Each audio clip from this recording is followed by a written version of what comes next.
Yeah, it was one of those games where we were defended. We defended the whole way, and we talked about doing that. We weren't in the best of flows offensively. We missed some open looks, but we got to continue to defend. Hawkinson falls down, and Colson picks his pocket. Colson goes in strong for the finger roll. The alley-oop into Kevin for the two-handed jam. Big play there. We put these jerseys on, man. You know, it's important for us to do what we need to do. But I like what we did defensively. We talked about doing it, and we really did a great job, especially in the first half. You know, they never really got comfortable because of our defense. Bring it in right here, all right? Good work, good work, good work. Good job, good job. Hello again, Irish fans, and welcome to this week's edition of Inside Notre Dame Basketball with Mike Brey. I'm Jack Nolan, and Coach, we began the show with your comments to your team after you beat St. Francis on this floor, a game where, surprisingly, you struggled on offense in the second half, but you played great defense throughout. Yeah, I think our defense saved us, Jack. You know, we've not been in a great offensive rhythm for 40 minutes since Maui. We have not found that. We're in search of that, but our defense saved the day in kind of an unusual afternoon. Coming up with a new theory here, see if you agree with it. It's dangerous for Power 5 schools in Indiana to schedule in-state mid-majors, especially when they're good. Indiana State got you a few years ago, Fort Wayne got Indiana last year, and Ball State got you this week. And Ball State played great. We knew we were playing a team that could be the MAC champion, and they played like the MAC champion. An older group, they were really hard to guard. I loved our group.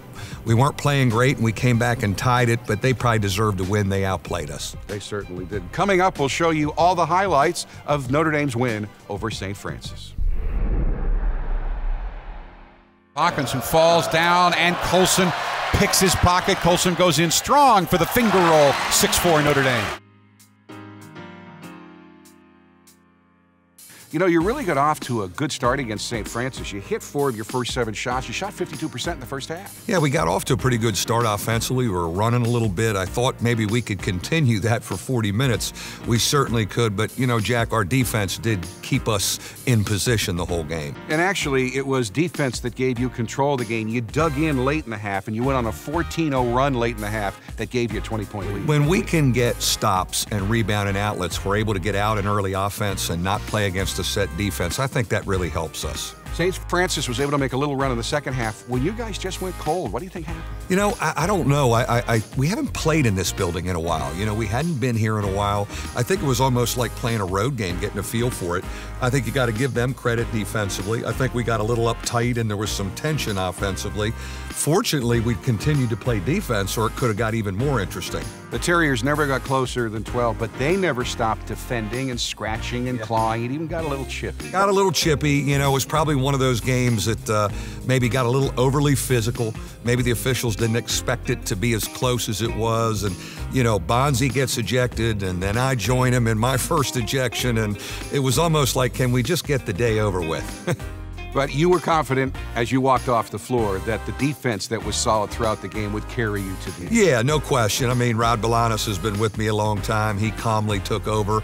Our veteran guys defended, and it was a little unusual. Bonzi and I sitting in the locker room watching our team play on his phone. I don't want to do that again, but our guys finished it the right way. And you got to watch the star of the game finish, Martinus Gebbin, his first career double-double, 14 points, 10 rebounds. Really proud of him, Jack. He continues to play well and very confident, and we just want to keep him at this high level the rest of the way. So the Irish win at 71-53, and right after the game, Fighting Irish Media's Tamara Brown caught up with Mr. Gebbin. First career double-double and career-high 14 points tonight. How has playing overseas helped you prepare for this season? It just gave me more confidence. I was able to play in a little bit of a different system, but the coach overseas trusted me a lot, and that gave me confidence to perform well, and I've built up that trust with Coach Brey now, so that gives me the freedom to play loose and play well. And after being on the road for a handful of games, how did it feel to be back home in Purcell Pavilion tonight and get this win? Yeah, it felt great. I mean, there's no place like home. There's no place like playing in front of our fans, so we're excited about playing a couple more games here, and hope we can get some more fans to come out. Farrell between the circles. Farrell inside to Kevin, who again finishes with the two-handed jam, and it's 5-2 Notre Dame. You wanted to get into a better offensive rhythm against Ball State, and I really thought you did early, but the shots just wouldn't drop. Yeah, we had some really clean looks, especially Matty Farrell, who we're trying to jumpstart here a little bit, had some really clean looks, and you need a couple of those to go down because when one guy gets going, sometimes it gets contagious. On the other end of the floor, we were dealing with a very good offensive team that was in a rhythm. Now, you shot just 37% in the first half, but even with Ball State being in a rhythm, you held them to 39. So you were only down 5 at half. Yeah, we were in position, but everything seemed so hard. Offensively, you know, we didn't seem to get many of the 50-50 balls. They got all of them. And in the second half, we certainly found our offensive rhythm. We scored 48, but we gave up 46. One of the reasons you were so close at halftime was, again, Martin Esgevin. He had 8 points and 5 rebounds in the first half. Again, he continues to play well, and you're right. He was like the one guy kind of keeping us in the game and in a rhythm.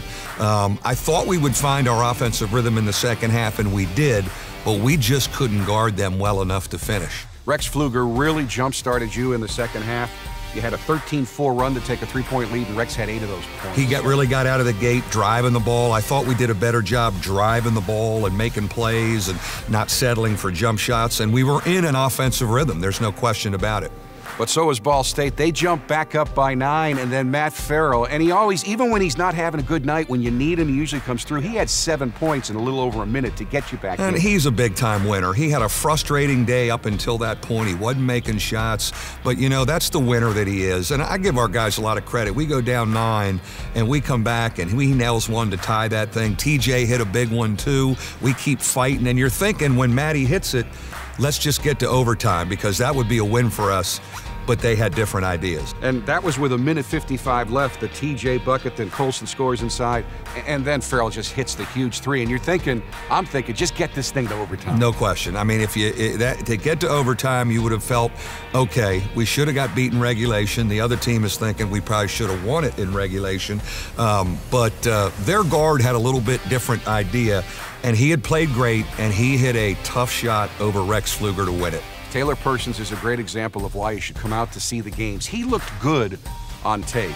He looked great in person. He was fabulous. A older, physical, strong guard, and all the confidence that his team had was because of his body language and demeanor, and a lot of respect for the team and a lot of respect for that young man. He had 24. He wasn't the game-high scorer, though. Bonzi was with 26, but I think the biggest stat in the game, you got out-rebounded 40-26. That's surprising. Yeah, that hurts us. You know, the 13 offensive rebounds killed us. You know, we were so busy with our big guys chasing ball screens on their good guards, we didn't get back to block out, and the putbacks were back-breaking for us.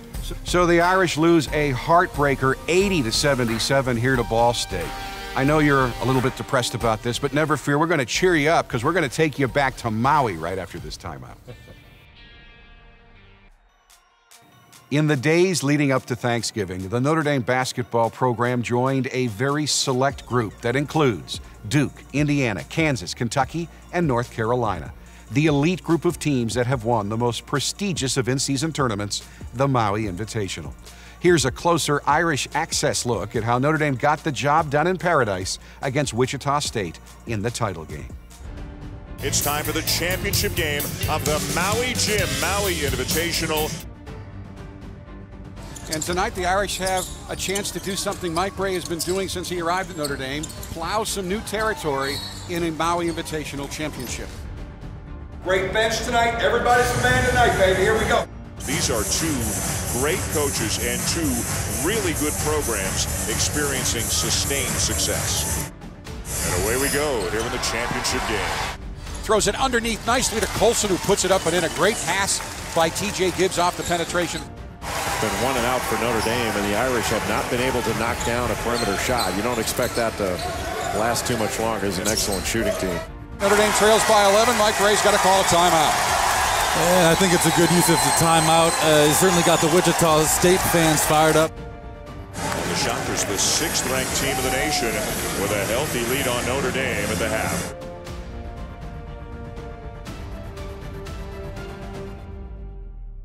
And now a turnover, so great pass. What a beautiful pocket pass off the ball screen by TJ Gibbs. Farrell stops and pops, running 3. Got it! Huge! Notre Dame's got it down to 7. That was a huge bucket because Notre Dame was starting to gain some momentum and some good feeling. Backdoor cut and a chance for three for Farrell. He is just a competitor. Championship game here at Lahaina. Notre Dame trying to rally from a 16-point deficit, relying on their seniors. Bonzie Colson doing the talking. Matt Farrell doing the talking. How about Notre Dame getting back into a game with its defense? There's some tough customers on both of these teams, aren't there? Gibbs banks home a three. The luck of the Irish. Colson has been outstanding again. I mean, nobody can stop this guy. He gets his numbers every single game. Wichita State ball. Notre Dame's down 66-63. There's a steal, and Colson lays it in. It's a one-point game. What a play by Matt Farrell. And a held ball, and the arrow will give it to Notre Dame. What a game. This has been a man's game. But oftentimes what can happen is you're so worried about the shooters and the cutters, a guy like Gebbin could set a screen and be wide open on a slip.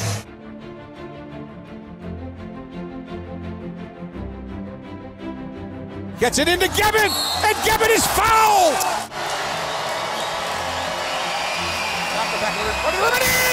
Got it! We're tied! The soft rims of Maui. Notre Dame leads. Shamet has it. Can't get the shot off, and the Irish win it.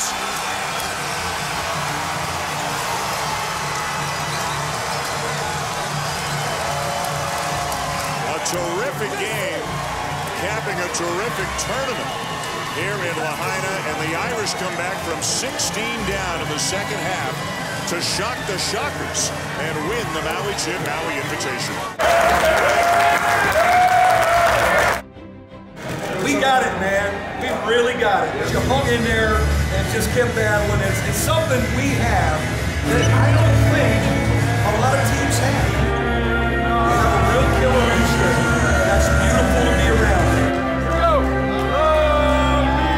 Thank you for helping us play together as you keep us away from injury. For your name we pray. 1, 2, 3, got it. I have started calling Notre Dame junior guard Rex Pflueger a stat sheet stuffer this season because he always seems to do whatever needs to be done in a given game on both ends of the floor. In Notre Dame's 2 games this past week, Rex scored 19 points, grabbed 10 rebounds, including 6 on the offensive glass, while also dishing out 5 assists and coming up with 7 steals, earning him the right to run this week's Inside Notre Dame Basketball Fast Break. Who is your role model? My dad. One thing the public would be surprised to learn about you. Love dancing. Favorite NBA player? Klay Thompson. Favorite sport to play other than basketball? Beach volleyball. Favorite part of practice? Shooting at the end. Worst part of practice? There are none. Part of your game you need to work on? Everything. Which is better, a highlight film dunk, blocking a key shot, or knocking down a big 3? Highlight dunk. Maui. Incredible. One thing you always hear from Coach Brey in practice? Keep defending. Assistant coach who was most like Coach Brey? Coach Bolanos. Best defender on the team? I believe I am. Best leaper on the team? Give that to Torres. Best dunker on the team? That's a tough one. I'll give it to Gavin. Worst dunker on the team? Sorry. No, Liam's pretty good. Gregory. Best dresser on the team? We'll go with a tie between Elijah and me. Worst dresser on the team? Everyone's pretty good this year. Free throw shooting competition, who wins, you or Coach Brey? Me. Matt Farrell struggled offensively for much of the game against Ball State, but when Notre Dame's back was against the wall late, Farrell came through with 12 points in the game's final 5.5 minutes, including the 3 that tied the game with time running out. That bucket is this week's Notre Dame Ticket Exchange, powered by Vivid Seats, Play of the Week. Farrell fakes the 3.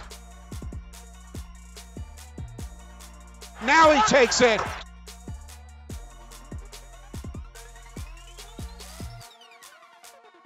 And he gets it! We are tied! 77-77, 19.8 seconds left. It's time now for the experts at TireRack.com question of the week for Coach Brey. This week's question comes from 1988 Notre Dame graduate John Harper. Coach, your team seemed to become mentally tougher when Ben Hansbrough arrived on campus. Do you feel the same way, or are there other players before or after Ben who played a bigger role in setting the mental toughness standard for this team? Well, you know, Ben was such a key guy, and his toughness permeated throughout that group. There's no question about it. But, you know, I think a Ryan Humphrey gave us a toughness, a Harold Swanigan in my early years, a Kyle McElarney had that edge and that toughness about him. And I'll say this, Matt Farrell, Bonzie Colson, Rex Pflueger, and TJ Gibbs all really give this group an edge. Next up for you, Mike, an emotional return to the place where you started your head coaching career at Delaware against the guy who was not only a longtime assistant, but he was your first point guard. My first point guard, and I really would like the trip to not be about me. I know I'm going back to where I started in a place that's very special and dear to my heart, but you know, it was a way to kind of help Coach Inglesby, to have us to come back in there. Certainly, I think they've marketed their season tickets around this game, and I'm so proud of Martin Inglesby, the player that he was, the coach he's become, and how he's building his program. We got a tough one on our hands. We're coming off a loss, a group that has good young guards in Delaware. We got a challenge on Saturday night. Now, we don't return on this show until New Year's weekend, so a lot coming up after Saturday night, exams, and then Indiana, and then Dartmouth, and then Southeastern Louisiana. Sometimes exams are as intense as an ACC season for us, but we always love going down to the Crossroads. I don't know if you can call that a neutral site. Hopefully our people will come out against the Hoosiers later in the month, and then 2 at home before we break for Christmas a little bit. But we need to finish strong, before our non-league schedule strong. So, folks, Coach Brian Kelly will slide into Coach Brey's chair next week for our annual bowl game preview, and then we'll be back at the end of the month, New Year's weekend, to go over the final 4 games of Notre Dame's non-conference schedule. So until then, for Coach Brey, I'm Jack Nolan. Thanks so much for watching, and as always, go Irish. Inside Notre Dame Basketball is presented by TireRack.com and brought to you by Team Notre Dame partners, Coca-Cola, Under Armour, and Gatorade. Inside Notre Dame Basketball is also brought to you by Bank of America, the official bank of Notre Dame Athletics, Vivid Seats, Canon, Xfinity, Delta Airlines, proud to be the official airline of Notre Dame Athletics, Nissan, Notre Dame Federal Credit Union, and SiriusXM.